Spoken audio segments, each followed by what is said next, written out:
نendelea insha Allah aya 38 aya 38 surati Rum inasema فآت ذا القربى حقه والمسكين وابن السبيل ذلك خير للذين يريدون وجه الله وأولئك هم المفلحون. Kwa maana aya fa basi, na ikiwa basi hapa lazima uconnect na aya iliyokuwa kabla. Mwenyezi Mungu ampa kwa wingi amtakaye na akambana katika riziki amtakaye. Kwa hivyo wewe unapoa riziki ndio unasemezwa hapa fa basi. Nani anaambiwa? Maskini au mwenye kupewa mali? Mwenye kupewa ati sawa, mpe dhal qurba jamaa haqqahu, haki yake, wal miskina, na maskini. Maskini maana umpe haki yake pia, sio wabn as-sabil, na mpita njia, msafiri kaishiwa, mpe pia haki yake, sawa dhalika, hayo utakayofanya ni khairun, ni khairi. Dhalika khairun kuna lilladhina, kwa wale wapi, yuriduna wajha Allah, wale wenye kutaka radhi za Allah, wale wenye kutaka radhi za Allah, wanataka kulipwa peponi, kulipwa siku ya akhera, siku ya hisabu.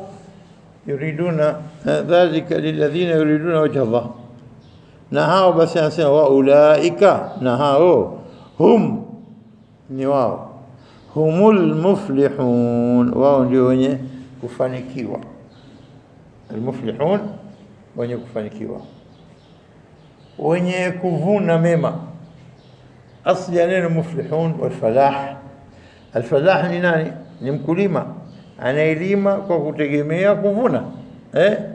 Ni mfano wake Mwenyezi Mungu apiga mfano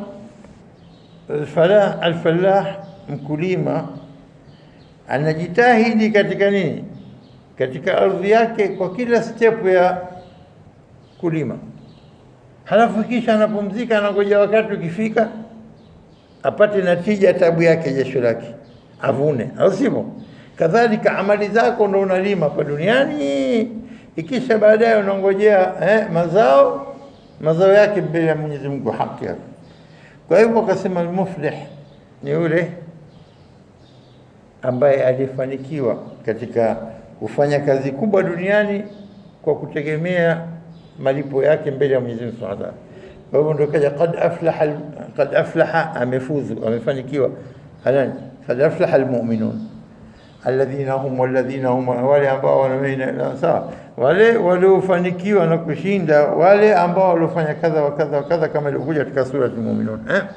Na hapa nasema ulaika humul muflihun, hawa ndio ambao waliofanikiwa, waliovuna thawabu mbele ya Mwenyezi Mungu siku ya akhera, manake sawa. Sasa basi anavyosema faati dhal qurba haqqahu, wape jamaa haki zao. Mwenyezi Mungu hapa anatufundisha kwamba ujue kwamba kuwapa jamaa ni kitu cha haki yao wapate. Iko umepata kama walivyokuwa watoto wako na haki, na mke na haki, unapokuwa na ziada basi wale wana haki. Haki hiyo haijalazimishwa kama nini wale watu ambao wenye kurithi, au wale watu ambao katika nini, katika dhima yako wewe, mke, watoto, baba, mama, sio taibu, ndugu hayumo katika listi, sio jamaa, mtoto wa mjomba, mtoto wa shangazi, au sio mjomba wenyewe, ami, nani, hawa watu dhal qurba walikuwa jamaa zako. Kwa wewe na imani yako, kama imani yako ya taqwa uliokuwa nayo na khashyatullah, unaitazama hii aya imekwambia nini? Fa basi wewe, Mwenyezi Mungu amekujalia mashawasa, sio fa ati, toa dhal qurba, alikuwa jamaa yako, haqqahu, umpe haki yake. Wewe mwenye imani kubwa utaifanya kama kwamba ni nini watu waliokuwa juu katika jukumu lako, na mwenye imani atasema la, sheria imebainisha watu gani ambao ni juu yangu mimi, ama yule yuko mbali na mimi. Kwa hivyo mwenye kuitazama aya hii anaitazama mfumo wa kwamba hii ni wajibu kwangu mimi kama watoto wangu, basi mjomba wangu nimpe, mtoto wangu jamaa nimpe.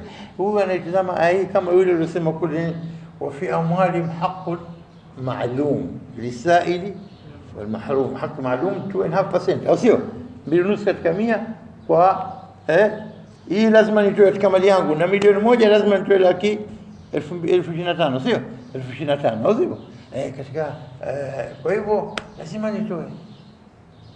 Lakini wengine ya na milioni nzima 25 kitu gani? Mimi nataka kutaqarrab ila Allah. Wa fi amwalihim haqqun, hakuna neno maalum. Wa fi amwalihim haqqun lis-sa'il wal mahrum. 5%, 7%, 15% wanajitoa. Ya mimi nataka milioni na faida gani? Wacha nikaweke benki ka deposit benki ya Mwenyezi Mungu huko. Toa, ongeza laki 6. Toa milioni moja na milioni 10 mfano. Mtu aliyokuwa na milioni 10 basi imani yake inaweza kumfanya ataka toa milioni. Na mwingine hapa bana ngapi hesabu? Hebu piga calculator la calculator hii mbovu leta nyingine. 25 sahihi tena. 25 na hesabu moja mpaka 25,000. 26 haweki. Huu haki maalum naambiwa basi mimi napata maalum. طيب hutaki wale wanapata jannatul naim za juu zaidi kwa mukarrabin hakuna maalum. Kwa Mwenyezi Mungu achambua aina mbili, haqqun maalum na haqqul lisail wal mahrum. Sio kila mmoja. Sasa hapo wewe na imani yako utaitazama aya hii kama kwamba ni wajibu kwako na utampa mjomba wako, au utazama la mimi watoto wangu mke mume, mimi mke, watoto wangu na babangu mamangu basi. Okay, umetekeleza. Lakini hii kwa mwenye kutazama aya kwa upana zaidi, kwa darubini zaidi, anaona la wale pia wamemwajibikia. Sio wajibu kwa mtoto na mke na baba na mama, lakini wajibu alau katika miezi 3, 4, 6 mwaka, sio ikifika Ramadhani umepata zaidi kidogo na ile pia katika nini, au sivyo? Nafikiri imefahamika haya. Kwa hivyo huu ni mtazamo wa baadhi ya maulama kwamba hii inshallah ni wajibu kama wanavyowajibika wale wengine, na wengine wanatazama kwamba ni wajibu kwetu sisi. Na hilo si moja tu, si yote tu, kwa sababu unapoambiwa ati za qurba haqqahu, haki ya kutoa mali yako, haki ya kuwafanyia wema, haki ya kuwasiliana na kuwapigia simu, kuwatembelea, kuwajulia hali, kwa sio na kuwasaidia, kwa hizo zote ni haki, sio haki ya pesa tu. Sote tujue ati haqqahu, haki yake nini? Albir, wema, sila, kuwajulia hali, kusaidia katika jambo lolote. Si lazima pesa. Mimi sina pesa lakini nakuja kuchukua mimi. Tampakia katika pikipiki yangu nimpelekee. Mgonjwa, ndugu yake, mtoto mjomba. Sasa haya ni katika jumla ya haki zao. Kwa hivyo wengine watahoja kwamba si lazima nipe pesa bwana, kwa pesa haki zao nyingi, si pesa tu sio. Kwa hivyo watekelezee haki zao. Lakini mtu hajui wala apige simu, akipigwa yeye haijibu, hapitii, akimwona upande wake ageuza njia. Huyo mtu akwenda kinyume kabisa na haya. Sio? Waati za qurba haqqahu. Sasa basi unapoendelea wale miskini tampa haki yake ni wewe, kama hata una chochote basi maskini pia na haki yake, kumsalimia, kumjulia hali, kwa Mwenyezi Mungu atakuondoshea dhiki inshallah. Hiyo haki dua yake pia sio. Lakini unapokuwa nacho na ukawa unamuona yule hateseka ajala siku 2 na wewe mashallah chakula mpaka unakimwaga, la wallahi kutakuwa na swala kesho, sio? Lazima kutakuwa na swala.